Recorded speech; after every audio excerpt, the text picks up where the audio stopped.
Bonjour, alors aujourd'hui je vais vous parler en fait de mon nouveau projet, c'est de faire un peignoir. Alors à la base j'ai acheté 4 mètres de tissu en fait chez Benitex, de tissu rose, beau pour la couleur, et en fait il s'avère que j'ai cherché sur internet des patrons de peignoir, j'ai trouvé un burda, mais en fait les commentaires disaient qu'il était un peu compliqué à comprendre, et vu que j'ai fait une fois du burda et que j'avais déjà pris le facile, je me suis dit que j'allais peut-être m'arrêter là. Et donc j'ai eu l'idée de reprendre mon peignoir en fait que je porte plus du tout parce qu'en fait il est délavé, parce que il y a des fils en fait qui partent de partout comme ça. Et du coup il est un peu rêche, en fait il appartenait à ma sœur avant d'être à moi, je pense qu'il a bien vécu, il a fait une bonne dizaine d'années. Donc aujourd'hui il est temps qu'il serve à faire autre chose. Et donc en fait il va servir au patron de mon nouveau peignoir. Alors, aujourd'hui dans cette vidéo, je vais vous expliquer comment on part d'un patron, enfin d'un vêtement pour faire son patron et pour faire son nouveau vêtement. Alors, ce que j'ai fait ici. Alors, j'ai déjà... Donc, ah oui, vous aurez besoin de deux accessoires, un marqueur et puis un découvite. Alors, ce que j'ai fait ici, donc là, j'ai marqué la limite entre la droite et la gauche. Ce qui veut dire que là, je vais avoir une partie, donc toute celle-là, où je ne vais pas du tout la toucher. Ce qui va me servir en fait de repère une fois que j'aurai mon patron. Donc tout ici, là, toutes ces parties, ça va me servir de... Donc là j'ai déjà commencé à couper la manche. Ça va me servir en fait de patron de base. Et ça va me servir d'indication du patron pour le monter. Donc là j'ai un peu commencé le travail. Alors en fait c'est pas très compliqué. Ce qu'il faut faire c'est trouver les coutures. Ici. Et puis au fur et à mesure vous décousez. Alors il y a des coutures, on ne sait pas trop où est-ce que ça... Vous voyez. Donc là par exemple, je commence à en avoir une. C'est un peu long, mais je trouve ça super sympa à faire, c'est vraiment déstressant. Donc faire ça devant la télé, une petite série, Orange is the New Black qui vient de sortir, c'est plutôt pas mal quoi. Bon, là je vais pas le faire en direct parce que ça prend quand même un peu de temps comme je vous l'ai dit. Mais bon, je vous ai montré ce que j'ai fait. Donc là par exemple, j'avais ma manche ici, un peu plus bas d'ailleurs. Et donc voilà. Donc ce que j'ai fait, c'est que j'ai décousu. Après donc là ça a été mal fait, je vous l'accorde. Mais bon, il faut que je garde le bout pour voir justement comment. Alors après, l'avantage en fait avec par exemple les manches, c'est que souvent, c'est surtout sur les trucs, les manches tombants, c'est que ça va être la même structure de droite et gauche. Donc en fait, là j'ai mis mon milieu. Comme ça sur mon nouveau tissu, je vais plier, comme quand on vous demande de plier en fait, de mettre le tissu sur la pliure. Et puis ensuite je marque aussi manche gauche, ou manche droite, celle-là, non c'était la manche gauche, ouais. Et donc me voilà pour mon premier tissu. Et en fait je vais faire la même chose ici, donc là j'ai marqué devant gauche, ici par monture gauche, voilà. Derrière je vais couper vraiment à la moitié, donc j'ai pas encore fait, et la moitié du col aussi. De toute façon le col après on va le doubler pareil sur la pliure, donc c'est pas très grave. Et donc voilà, donc maintenant je vais vous reprendre à la deuxième étape une fois que tout sera vraiment coupé. Et n'hésitez pas aussi si vous voulez à faire des repères. Vous savez sur les patrons vous avez des repères de marquage, et ici par exemple j'en ai fait un, c'est-à-dire que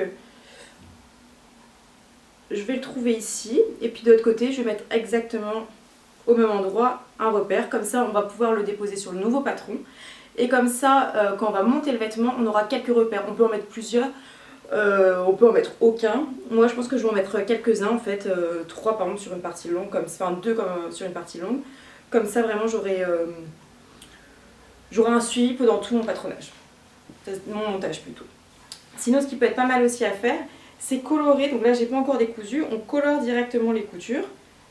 Comme ça on voit un petit peu ensuite quand...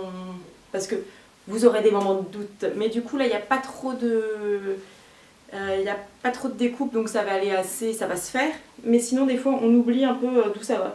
Donc on peut aussi faire des traits comme ça. Donc ça c'est pareil, c'est un repère de marquage. Comme ça, quand on va remettre ça à côté, on va pouvoir se dire, voilà. Il ne faut pas en mettre trop parce qu'après c'est un peu pénible à repérer sur le patron, mais on en met plusieurs. Voilà. Donc là, ma prochaine étape, je vais découper mon dos et toutes mes parties. Et comme ça, après, je vais vous montrer comment on le met sur la serviette. Deux choix là encore sur la serviette. Soit on décide de mettre notre patron du coup en tissu à même sur la serviette. Et comme ça nous sert de base. Ou alors on décide de le mettre d'abord sur du papier en fait à patron. Comme ça peut nous servir après. Je dis pas que ça peut pas nous servir, évidemment que ça peut nous servir. Le truc c'est que c'est un peu volumineux quoi. Si à chaque fois qu'on prend un vêtement, qu'on le désosse et qu'on garde ça, ça peut prendre beaucoup de place. C'est le seul inconvénient, sinon c'est pas mal. Hein. Voilà, à tout de suite. Alors voilà, donc là j'ai commencé à patronner en fait, c'est-à-dire je vais recopier exactement tous mes repères. Donc là j'ai mis mon bout de tissu sur mon papier à patron, vu que je compte en refaire d'autres, sinon j'aurais pu mettre directement sur le tissu. Mais du coup là c'est pour avoir un patron ensuite en papier. Donc en fait on va mettre tous les marquages. Moi je vais mettre ensuite les marges de couture. Donc par exemple ici, il faut juste que je... Voilà. Donc ici je vais mettre... Rajouter, je vais 1 cm ou 1 cm et demi. Puis voilà, je vais mettre l'emplacement des poches. Là j'ai fait deux petits... donc là c'est l'encolure. Là ce sont pour mince, des repères. Donc voilà. À tout à l'heure quand tout sera fait. Voilà, alors là du coup j'ai appliqué mon patron sur mon tissu rose, donc mon tissu éponge. J'ai posé des sacs de piécettes, des fausses évidemment, pour faire tenir le patron. Et puis j'ai coupé tout ça. Voilà, et j'ai fait ça pour toutes les pièces. J'ai commencé à couper l'éponge avec mon patron. Alors en fait, à la fin de votre patron, ce qui est bien de faire, c'est de superposer le demi-dos et le devant. Parce qu'en fait, ça correspond pas. Par contre, on a la couture d'épaule qui va être pareille. Et on va avoir la couture là qui va être pareille aussi. Donc il faut faire attention que les deux correspondent. Moi, j'avais ma couture de devant où l'emmanchure n'était pas pareille. Ce qui fait qu'après, quand on va commencer à construire le peignoir, ça ne va pas correspondre. Donc ce qui fait que j'ai fait des modifications directement sur les patrons en prenant soin d'agrandir celui qui était un peu court. Je me suis dit que dans tous les cas un peignoir c'est grand, donc je peux prendre ce risque.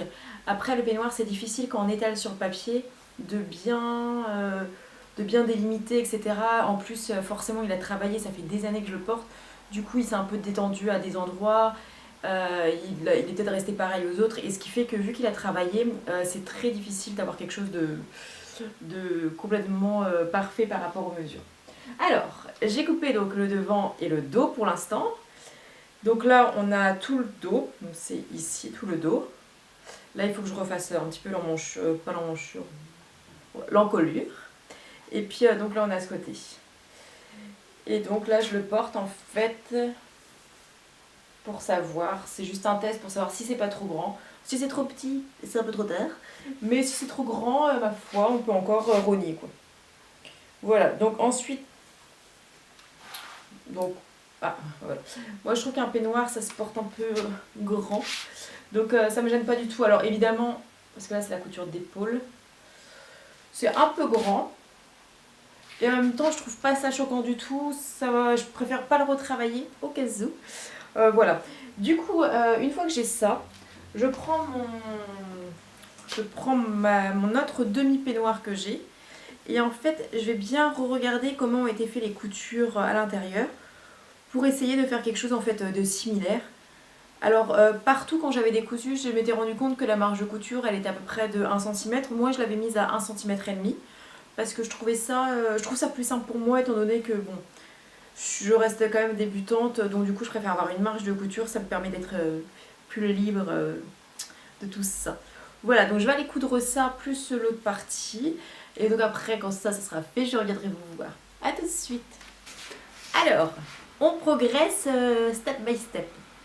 Alors en fait, ici, donc j'ai fait les deux coutures de chaque côté.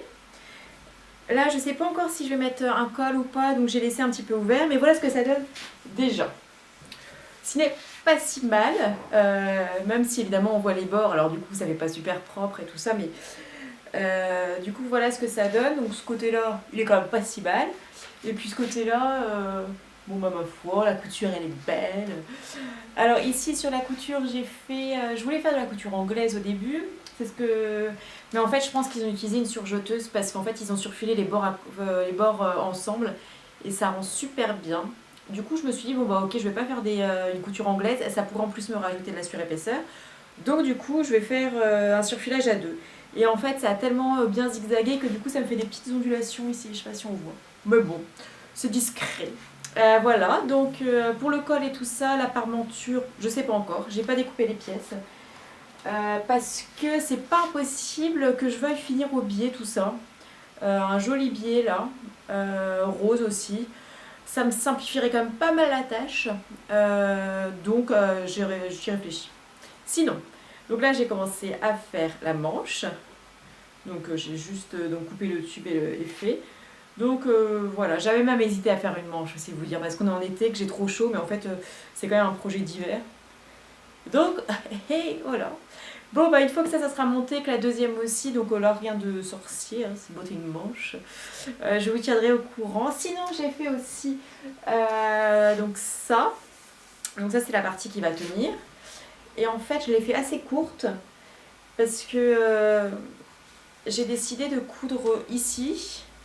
Et comme ça après j'aurai juste un truc à pression et donc ça fera comme ça. Voilà, à tout à l'heure pour de plus amples précisions. Alors, je reviens avec un problème qui est dû justement au patronage que je vous avais expliqué tout à l'heure. Certaines parties j'ai pu peut-être les faire trop grandes et d'autres pas trop petites, je pense, juste à leur juste mesure. Ici donc nous avons la manche qui est plutôt pas mal montée, parce que là du coup on voit bien la croix, c'est plutôt pas mal. Notre souci qui vient du patronage, c'est que mon emmanchure, bon, de ce côté-là est plus petite que de ce côté-là. Ce qui fait que comment résoudre ce problème? Et bien en fait, donc je vais retirer ça. Donc ça, c'est plus petit que ça. Et donc en fait, ça, on va refaire une couture en fait pour être juste au même niveau que l'autre.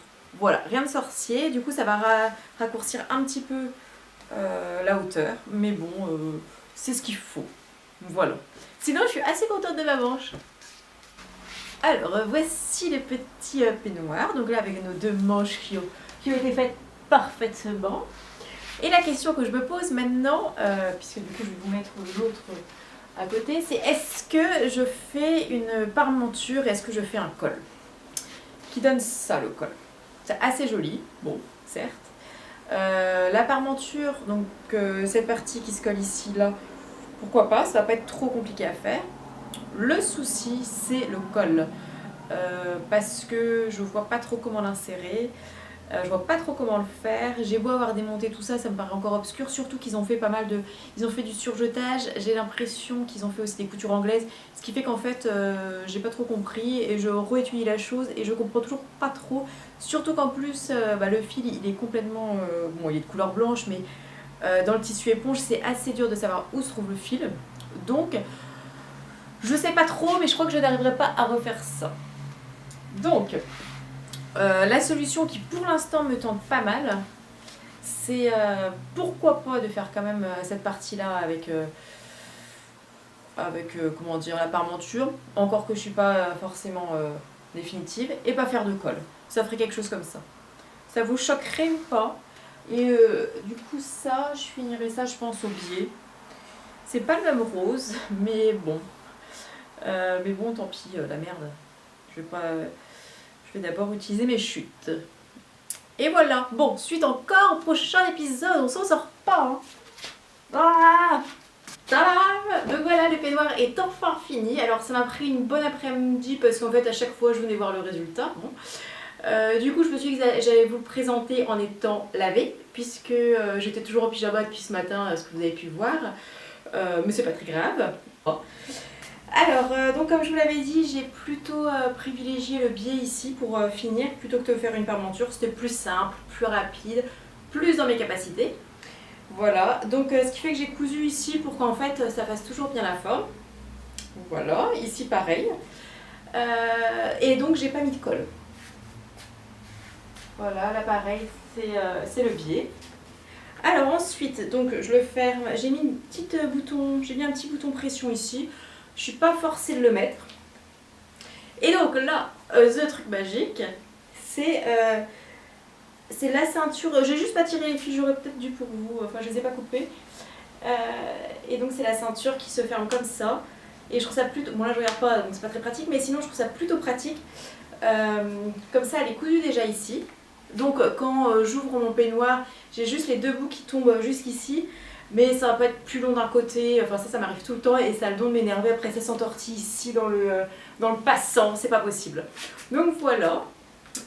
Sinon, pour les côtés négatifs, je suis pas une fan de l'encolure, parce que du coup je trouve que sans le col ça fait quelque chose de très grand et très large. Bon, c'est comme ça. Et c'est à peu près le seul défaut. Alors j'ai pas fait de poche aussi, c'est vrai, j'ai oublié, je viens d'y penser.